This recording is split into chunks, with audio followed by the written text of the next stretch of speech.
Assalamualaikum warahmatullahi wabarakatuh. Sahabat At-Taqwa yang dirahmati Allah, alhamdulillah hari ini kita bisa bertemu lagi. Semoga sahabat semua dalam keadaan sehat semua. Amin ya rabbal alamin. Sahabatku, sering kita jumpai ketika melaksanakan salat Jumat di masjid, banyak para jamaah yang mengedarkan kotak amal di masjid ketika khutbah Jumat sedang berlangsung. Bahkan, kotak amal di masjid ini banyak yang sengaja diedarkan ketika khatib sudah naik mimbar. Saat khatib sedang membaca khutbah, kotak amal mulai berjalan dari ujung ke ujung, mulai dari syaf terdepan, terus ke belakang untuk memberi kesempatan jamaah salat Jumat berinfak ke masjid. Kegiatan ini begitu efektif mengumpulkan amal jariah untuk kas masjid yang bisa dipergunakan untuk keperluan masjid yang bersangkutan, seperti untuk renovasi dan biaya yang lain.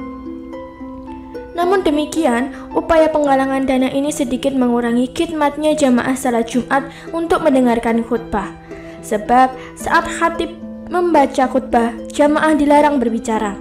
Walaupun kotak amal tidak memicu untuk bicara, namun tentu ada kaitannya dengan perintah diam tak bicara. Karena boleh jadi, perintah tidak bicara juga perintah untuk tidak beraktivitas. Bagaimana ulama memandang hal ini? Sebelum kita lanjut, yuk dukung channel ini dengan cara subscribe agar tetap istiqomah dalam syiar Islam. Jangan lupa nyalakan lonceng notifikasinya ya. Pendapat Syekh Sulaiman Al-Jamal yang ditulis dalam karyanya Hasyiah Al-Jamal ala Al-Manhaj, makruh berjalan di antara syaf dalam rangka meminta menjalankan kendi, membagikan selebaran dan memberi sedekah kepada mereka. Alasannya karena mengganggu jamaah mendengarkan khutbah atau mengganggu zikir mereka. Pendapat ini bila ditarik pada konteks kotak amal yang dijalankan pada saat khutbah dibaca hukumnya makruh. Demikian juga memberi sedekah pada saat itu sama hukumnya. Alasan karena akan mengganggu konsentrasi jamaah ketika mendengarkan khutbah atau zikirnya. Sebenarnya, bagaimana hukum mendengarkan kotak amal masjid ketika khutbah Jumat sedang berlangsung? Dalam kitab Hasyiatul Jamal, Syekh Sulaiman Al-Jamal mengatakan bahwa setiap perkara yang mengganggu konsentrasi mendengarkan khutbah Jumat, maka hukumnya makruh dilakukan, termasuk mengedarkan kotak amal di masjid. Beliau berkata, dan dimakruhkan berjalan di antara barisan jamaah salat Jumat untuk meminta-minta, menjalankan kendi, geriba untuk mengalirkan air, dan membagi-bagikan selebaran serta memberikan sedekah pada jemaah. Hal ini karena perkara tersebut dapat menenangkan jamaah untuk berzikir dan mendengarkan khutbah. Karena itu, saat khatib sedang khutbah, kita dituntut untuk menyimaknya dengan penuh kekhusyukan dan kita dilarang melakukan perbuatan yang memalingkan perhatian kita dari khutbah yang disampaikan khatib. Bahkan, dalam kitab Raudatut Talibin disebutkan, kebanyakan ulama mengatakan bahwa kita wajib diam sambil khidmat mendengarkan khutbah meskipun kita tidak mendengarkan khutbah Jumat tersebut.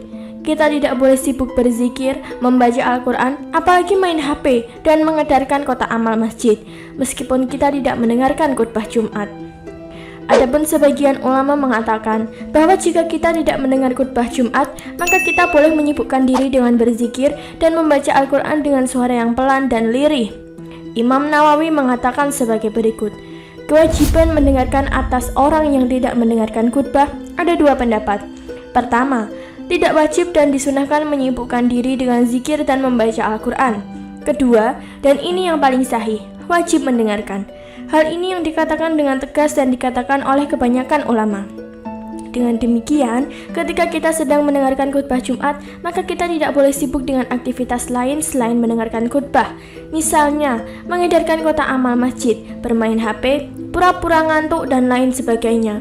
Semua ini hukumnya makruh dilakukan saat khutbah sedang berlangsung. Nah, sahabatku semua, dengan memahami hal ini, semoga kita bisa lebih khusyuk lagi saat menghadiri salat Jumat. Jika ada pertanyaan, silakan tulis di kolom komentar dan terima kasih telah menonton video kali ini. Wassalamualaikum warahmatullahi wabarakatuh.